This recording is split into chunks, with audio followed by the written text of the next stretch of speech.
Hello दोस्तों, मैं आज आपको भगवान श्री राम से संबंधित कुछ महत्वपूर्ण तथ्य बताने वाला हूँ। भगवान विष्णु ने अपने 7वें अवतार में भगवान श्री राम के रूप में जन्म लिया था, जिसका मुख्य उद्देश्य रावण का वध करके धरती को पाप मुक्त करना था व धर्म की पुनः स्थापना करनी थी। किंतु श्री राम के रूप में उन्होंने एक ऐसा आदर्श स्थापित किया कि उनके जीवन की हर एक घटना हमारे लिए प्रेरणा बन गई।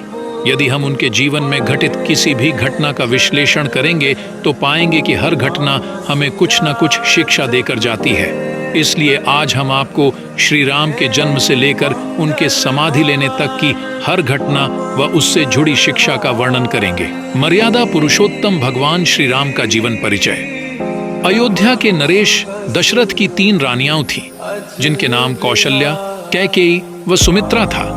वहीं दूसरी ओर लंका में अधर्मी राजा रावण का राज्य था, जो राक्षसों का सम्राट था। उसके राक्षस केवल लंका तक ही सीमित नहीं थे, बल्कि वे समुद्र के इस पार दंडकारण्य के वनों में भी फैले हुए थे, जिसके कारण ऋषि मुनियों को भगवान की आकाश में स्थित देवता भी रावण के बढ़ते प्रभाव के कारण व्यथित थे। तब सभी भगवान विष्णु के पास सहायता मांगने गए। भगवान विष्णु ने कहा कि अब उनका 7वां अवतार लेने का समय आ गया है। इसके बाद उन्होंने दशरथ पुत्र के रूप में महारानी कौशल्या के गर्भ से जन्म लिया, जिसका नाम राम रखा गया। श्री राम के साथ उनके 3 सौतेले भाई भरत, लक्ष्मण व शत्रुघ्न का भी जन्म हुआ। अयोध्या की प्रजा अपने भावी राजा को पाकर अत्यंत प्रसन्न थी तथा चारों ओर उत्सव की तैयारी होने लगी। श्री राम का अपने भाइयों के साथ गुरुकुल जाना। जन्म के कुछ वर्षों तक श्री राम अपने भाइयों के साथ अयोध्या के राजमहल में रहे। जब उनकी आयु शिक्षा ग्रहण करने की हुई, तब उनका उपनयन संस्कार करके गुरुकुल भेज दिया गया। श्री राम ने अयोध्या के राजकुमार तथा स्वयं नारायण अवतार होते हुए भी विधिवत रूप से गुरुकुल में रहकर शिक्षा ग्रहण की। उनके गुरु अयोध्या के राजगुरु महर्षि वशिष्ठ थे। वे गुरुकुल में बाकी आम शिष्यों की भांति शिक्षा ग्रहण करते, भिक्षा मांगते, भूमि पर सोते, आश्रम की सफाई करते व गुरु की सेवा करते। जब उनकी शिक्षा पूर्ण हो गई, तब उनका पुनः अयोध्या आगमन हुआ। गुरुकुल में रहकर उन्होंने अपने 3 छोटे भाइयों को कभी माता पिता की याद नहीं आने दी। उन्होंने स्वयं से पहले हमेशा अपने भाइयों का सोचा। उनके 3 भाई भी अपने बड़े भाई की बहुत सेवा करते। ब्रह्मर्षि विश्वामित्र का श्री राम व लक्ष्मण को लेकर जाना। जब श्री राम विद्या ग्रहण करके अयोध्या वापस आ गए, तब ब्रह्मर्षि विश्वामित्र अयोध्या पधारे। उन्होंने दशरथ को बताया कि उनके आश्रम पर आए दिन राक्षसों का आक्रमण होता रहता है, जिससे उन्हें यज्ञ आदि करने में बाधा हो रही है। अतः वे श्री राम को उनके साथ चलने की आज्ञा दे। तब दशरथ ने कुछ आनाकानी करने के बाद श्री राम को उनके साथ चलने की आज्ञा दे दी। चूंकि लक्ष्मण हमेशा अपने भाई श्री राम के साथ ही रहते थे, इसलिए वे भी उनके साथ गए। वहां जाकर श्री राम ने अपने गुरु विश्वामित्र के आदेश पर ताड़का सुबाहु का वध कर डाला व मारीच को दूर दक्षिण किनारे समुद्र में फेंक दिया। इस प्रकार उन्होंने आश्रम पर आए संकट को दूर किया। इसमें श्री राम ने यह संदेश दिया कि शास्त्रों में किसी महिला पर अस्त्र उठाना या उसका वध करना धर्म विरुद्ध बताया गया है, लेकिन यदि गुरु की आज्ञा की अवहेलना की जाए तो वह उससे भी बड़ा अधर्म रूपी कार्य है। इसीलिए इस धर्म संकट में उन्होंने उस धर्म को चुना जो श्रेष्ठ था व गुरु की आज्ञा का आंख बंद कर पालन किया। अहिल्या व श्री राम का प्रसंग। जब श्री राम अपने गुरु के साथ विचरण कर रहे थे, तब बीच में उन्हें एक पत्थर की शिला दिखाई दी। विश्वामित्र ने उन्हें बताया कि यह शिला पहले अहिल्या माता थी, जो गौतम ऋषि के श्राप से पत्थर की शिला बन गई। तब से यह प्रभु चरणों के स्पर्श की प्रतीक्षा कर रही हैं, ताकि इनका फिर से उद्धार हो सके। ये सुनते ही प्रभु श्री राम ने अपने चरणों के स्पर्श से माता अहिल्या का उद्धार किया व उन्हें मुक्ति दी। श्री राम का माता सीता से विवाह। इसके बाद ब्रह्मर्षि विश्वामित्र उन्हें व लक्ष्मण को लेकर मिथिला राज्य गए, जहां माता सीता का स्वयंवर था। उस स्वयंवर में महाराज जनक ने एक प्रतियोगिता रखी थी कि जो भी वहां रखे शिव धनुष को उठाकर उस पर प्रत्यंचा चढ़ा देगा, उसका विवाह उनकी सबसे बड़ी पुत्री सीता से हो जाएगा। जब श्री राम ने माता सीता को बगीचे में फूल चुनते हुए देखा था तो उस समय मृत्यु लोक में दोनों का प्रथम मिलना हुआ था। दोनों ही जानते थे कि वे भगवान विष्णु व माता लक्ष्मी का अवतार हैं, लेकिन उन्हें मनुष्य रूप में अपना धर्म निभाना था। प्रतियोगिता का शुभारंभ हुआ। वे एक एक करके सभी राजाओं ने उस शिव धनुष को उठाने का प्रयास किया। वह शिव धनुष इतना भारी था कि इसे 5000 लोग सभा में उठाकर लाए थे। सभा में कोई भी ऐसा बाहुबली नहीं था जो उस धनुष को उठाकर उस पर प्रत्यंचा चढ़ा सके। अंत में विश्वामित्र जी ने श्री राम को वह धनुष उठाने की आज्ञा दी। गुरु की आज्ञा पाकर श्री राम ने शिव धनुष को प्रणाम किया। वह एक ही बारी में धनुष उठाकर उस पर प्रत्यंचा चढ़ाने लगे, जिससे शिव धनुष टूट गया। यह दृश्य देखकर वहां उपस्थित सभी अतिथिगण आश्चर्यचकित थे।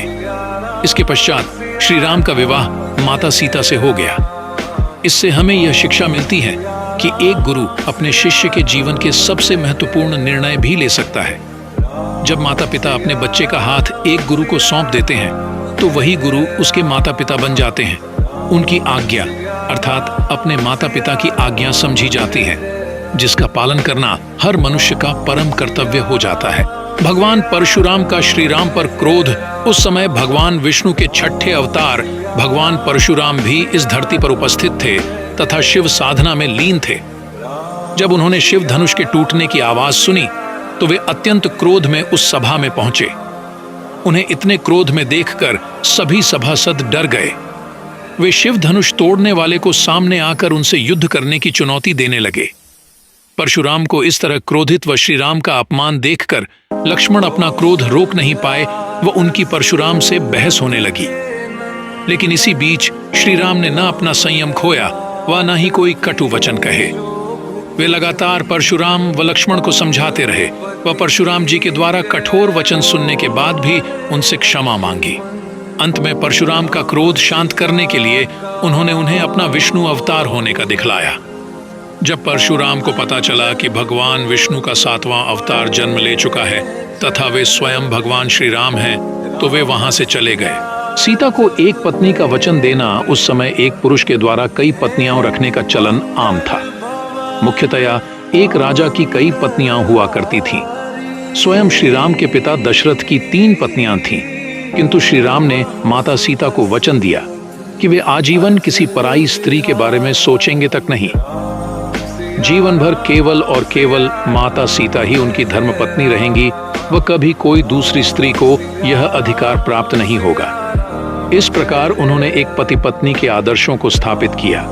श्री राम को 14 वर्ष का वनवास, अपने विवाह के कुछ समय पश्चात उन्हें अपने पिता दशरथ की ओर से राज्यसभा में बुलाया गया व उनके राज्याभिषेक करने का निर्णय सुनाया गया। शुरू में तो श्री राम असहज हुए, लेकिन इसे अपने पिता की आज्ञा मानकर उन्होंने स्वीकार कर लिया।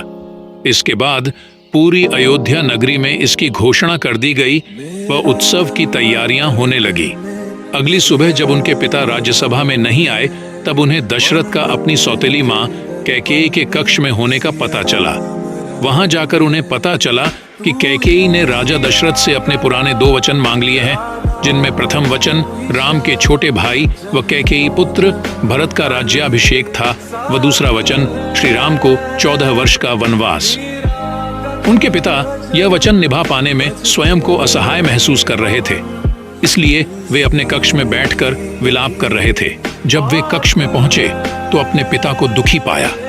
उनके पिता ने श्री राम से कहा कि वे विद्रोह करके उनसे यह राज्य छीन ले तथा स्वयं राजा बन जाए। श्री राम ने इसे सिरे से नकार दिया तथा अपने पिता के दिए गए वचनों को निभाने के लिए सहजता से वनवास स्वीकार कर लिया।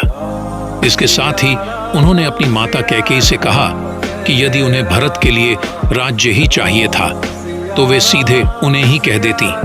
वे प्रसन्नता से वह राज्य भरत को दे देते। श्री राम का अपनी पत्नी सीता व भाई लक्ष्मण सहित वनवास जाना। श्री राम ने अपने पिता का वचन निभाने के लिए वनवास जाने का निर्णय ले लिया। उनके साथ उनकी पत्नी सीता ने अपना पति धर्म निभाते हुए वनवास में जाने का निर्णय लिया। साथ ही हमेशा उनके साथ रहने वाला छोटा भाई लक्ष्मण भी उनके साथ चला। उस समय उनके दो भाई भरत व शत्रुघ्न अपने नाना के राज्य कैकेय प्रदेश में थे, इसलिए उन्हें किसी घटना का पता नहीं था।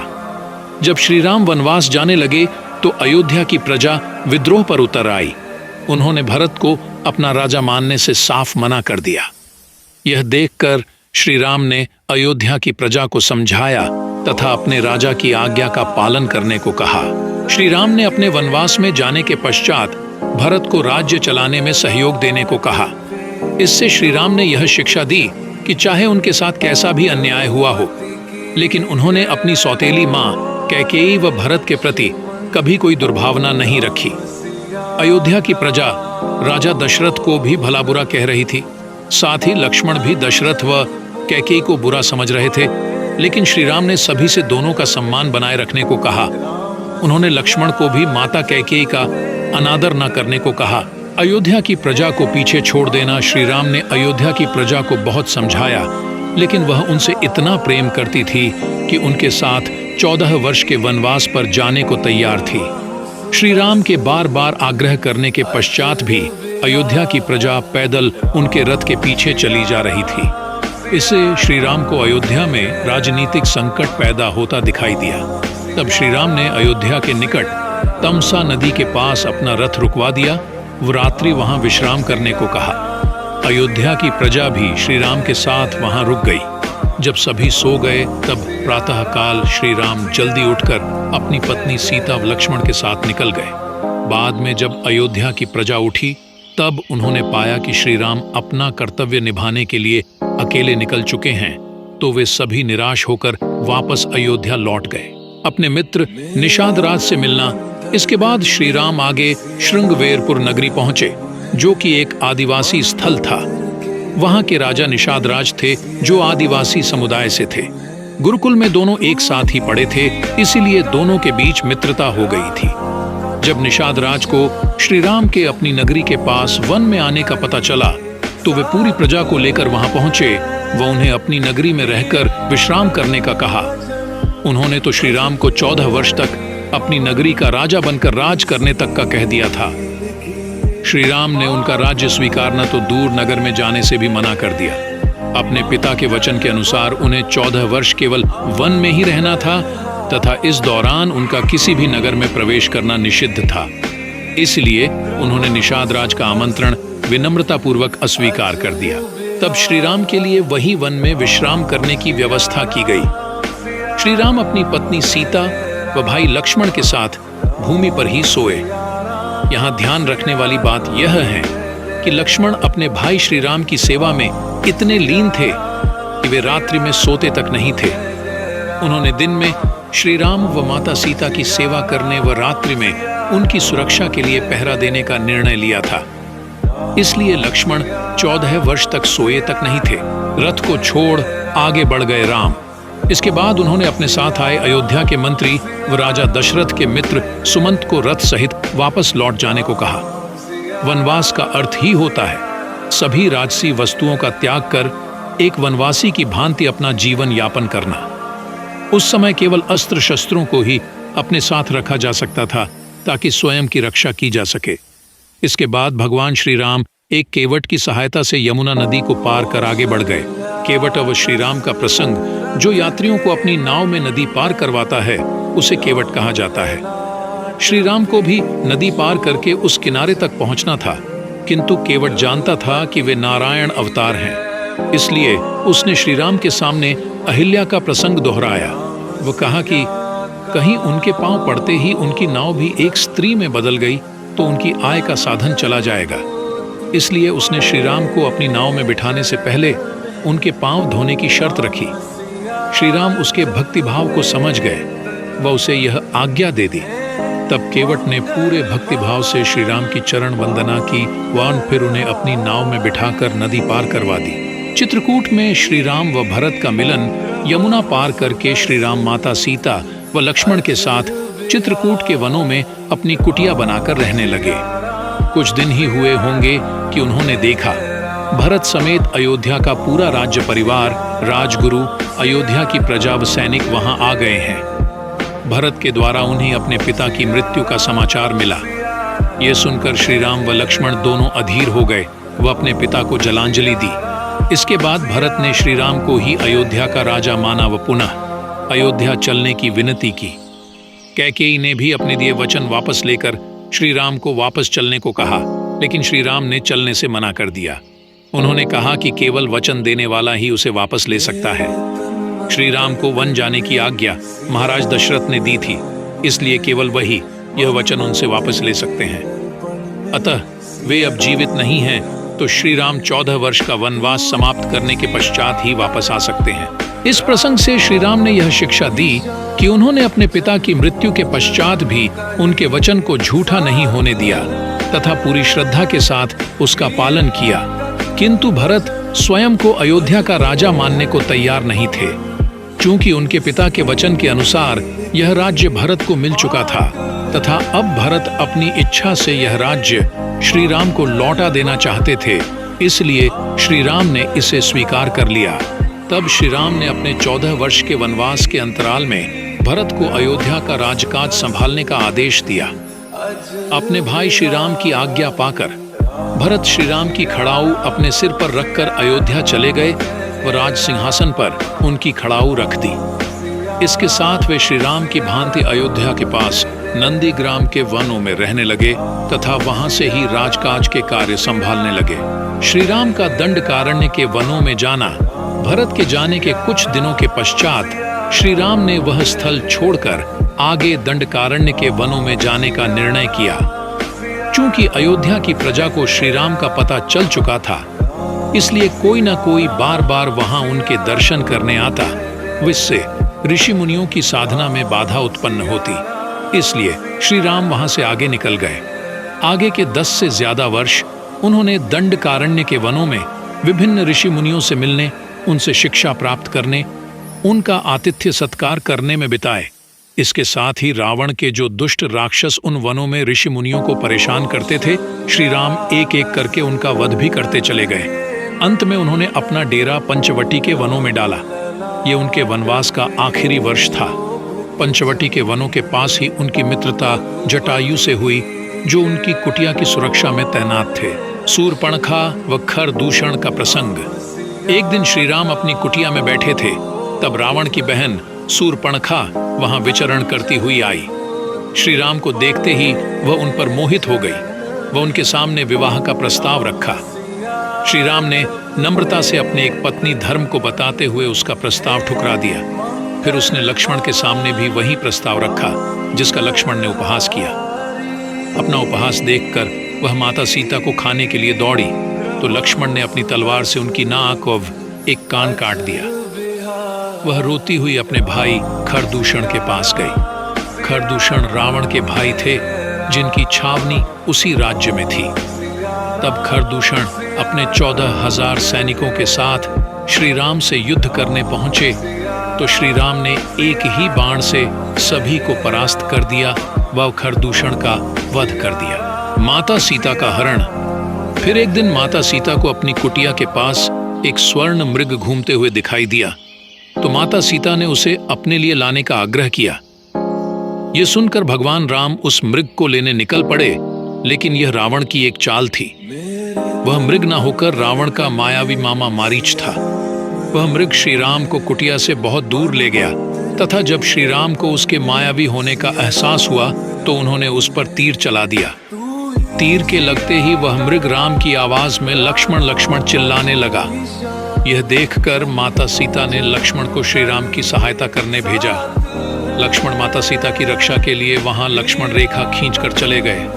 लक्ष्मण के जाते ही पीछे से रावण ने माता सीता का अपहरण कर लिया व अपने पुष्पक विमान में बिठाकर लंका ले गया।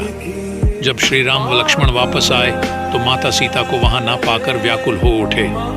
दोनों भाई चारों दिशाओं में सीता को खोजने लगे, तो आगे चलकर उन्हें मरणासन्न स्थिति में जटायु दिखाई पड़े। जटायु ने उन्हें बताया कि लंका का राजा रावण माता सीता का अपहरण करके दक्षिण दिशा में ले गया है। यह कहकर जटायु ने प्राण त्याग दिए। इसके बाद उनके अंतिम संस्कार का उत्तरदायित्व श्री राम ने स्वयं उठाया तथा एक पुत्र की भांति सभी कर्तव्य निभाए। श्री राम व शबरी प्रसंग। इसके बाद श्री राम माता सीता को ढूंढते हुए शबरी की कुटिया तक पहुंचे। उस स्थल पर कई धनवान व सिद्धि प्राप्त लोगों की कुटिया थी, लेकिन श्री राम अपनी भक्त शबरी की कुटिया में ही गए। शबरी कई वर्षों से श्री राम की प्रतीक्षा कर रही थी। वह प्रतिदिन उनके लिए अपनी कुटिया को पुष्पों से सजाती थी। वह श्री राम के भोजन के लिए प्रतिदिन बेर तोड़ती और उन्हें छक कर देखती कि कहीं बेर खट्टे तो नहीं। जब श्री राम शबरी की कुटिया में पहुंचे तो उसने उनका आतिथ्य सत्कार किया। इसके बाद जब उसने अपने झूठे बेर श्री राम को खाने को दिए तो लक्ष्मण को घृणा हुई, लेकिन श्री राम ने हंसते हंसते हुए वह बेर खा लिए। इससे श्री राम ने यह शिक्षा दी कि भगवान को यदि सच्चे मन से अनजाने में झूठा भोग भी लगा दिया जाए तो भी भगवान उसे ग्रहण कर लेते हैं। श्री राम की सुग्रीव से मित्रता, शबरी से सुग्रीव का पता पाकर वे ऋष्यमुख पर्वत पहुंचे, जहां उनकी भेंट अपने भक्त हनुमान से हुई। हनुमान के द्वारा उनकी भेंट सुग्रीव व उनके मंत्री जामवंत से हुई, जो अपने बड़े भाई बाली के द्वारा किष्किंधा राज्य से निष्कासित था। श्री राम ने सुग्रीव से मित्रता की। वह दोनों ने एक दूसरे को वचन दिया कि श्री राम सुग्रीव को उनका खोया हुआ राज्य दिलवाएंगे तो सुग्रीव माता सीता को खोजने में सहायता करेंगे। इसके बाद श्री राम ने किष्किंधा नरेश व सुग्रीव के बड़े भाई बाली का एक वृक्ष के पीछे छुपकर वध कर डाला। बाली का वध छुपकर करना इसलिए आवश्यक था क्योंकि उसे यह शक्ति प्राप्त थी कि जो भी उससे सामने से युद्ध करेगा तो उसकी आधी शक्ति बाली में आ जाएगी। बाली का वध करने के बाद श्री राम ने उसे बताया कि उसने अपने भाई पर विश्वास न करके उसे उसके ही राज्य से निकाल दिया। सबसे बड़ा पाप बाली ने यह किया था कि उसने अपने भाई की पत्नी को उसकी इच्छा के विरुद्ध अपनी पत्नी बनाकर रख लिया था। सुग्रीव को दिया पर्याप्त समय श्री राम के धैर्य का उदाहरण आप इसी से ले सकते हैं कि सुग्रीव को उसका राज्य सिंहासन वापस दिलवा देने के बाद भी उन्होंने तुरंत माता सीता की खोज करने से मना कर दिया। उस समय वर्षा ऋतु की शुरुआत हो चुकी थी, इसलिए ऐसे समय में माता सीता को खोजना असंभव था। इसलिए उन्होंने सुग्रीव को 4 मास के पश्चात माता सीता को खोजने को कहा तथा तब तक सुग्रीव को अपना राज्य व्यवस्थित करने का आदेश दिया।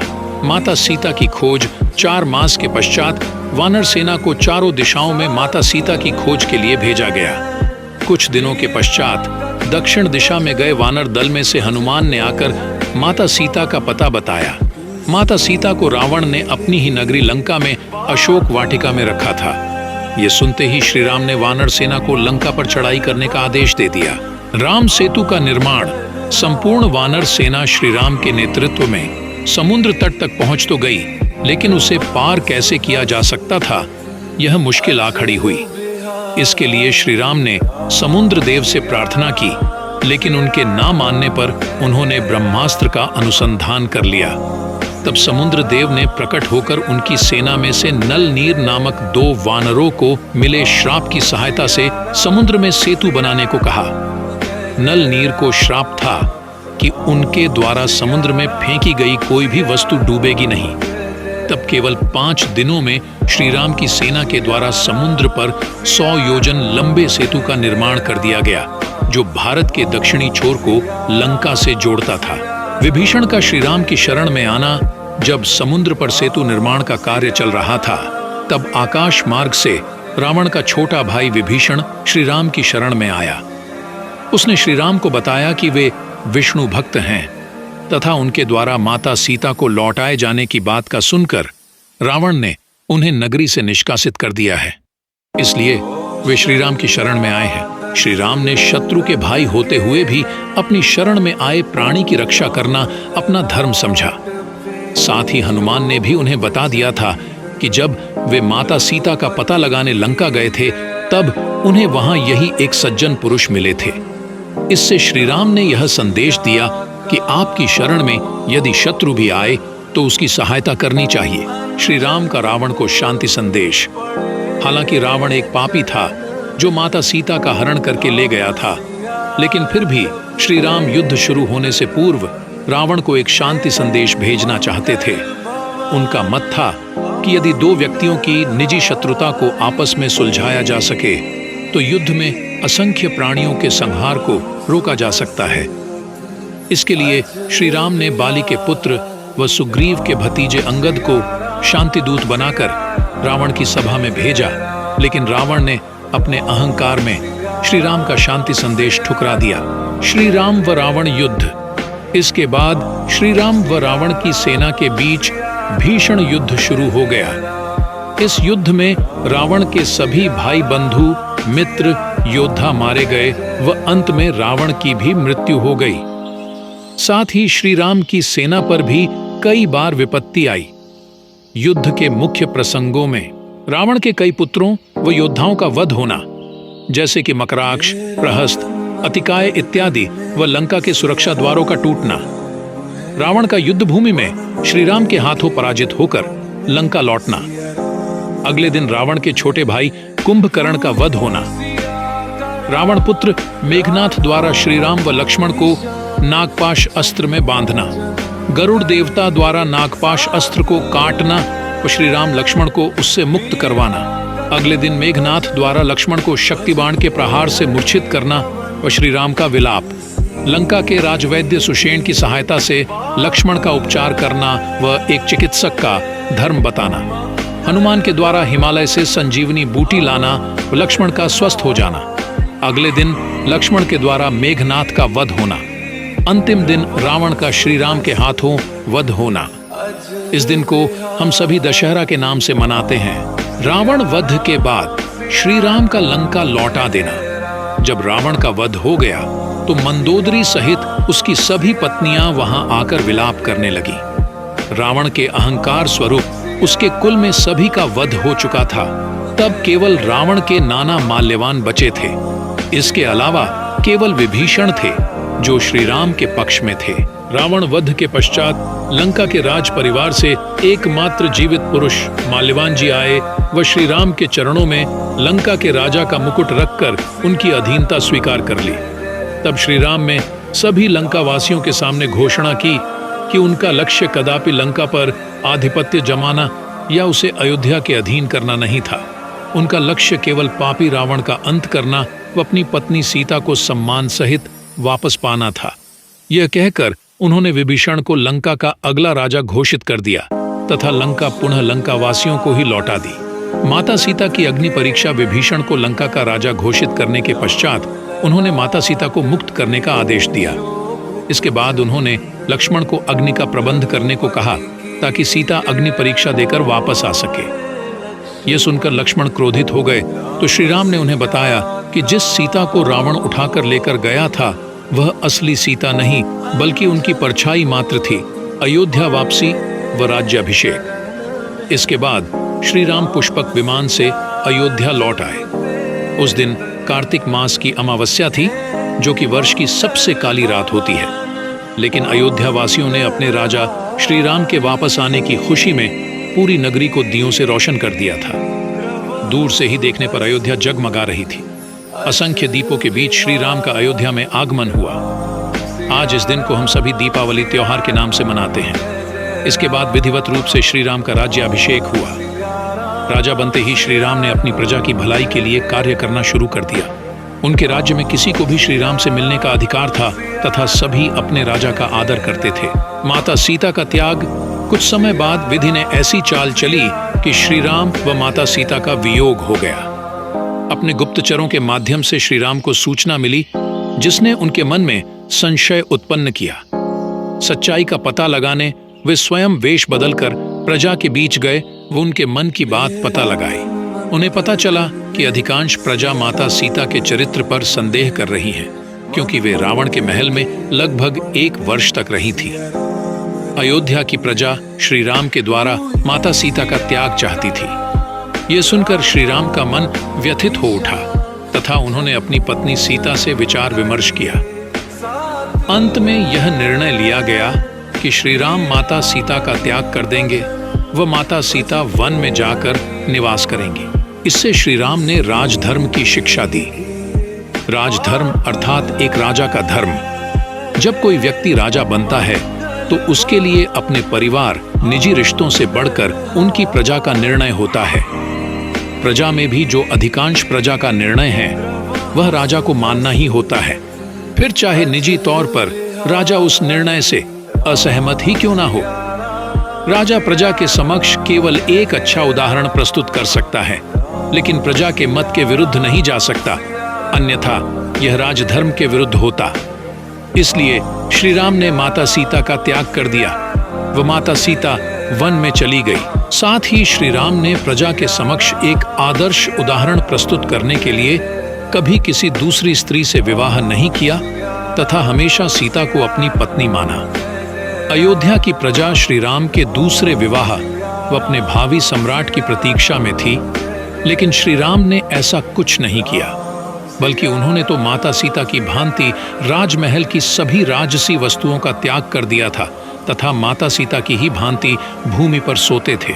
श्री राम का अश्वमेध यज्ञ। कई वर्षों के पश्चात श्री राम ने अश्वमेध यज्ञ का आयोजन किया। इस यज्ञ में राजा के द्वारा एक घोड़ा छोड़ दिया जाता है।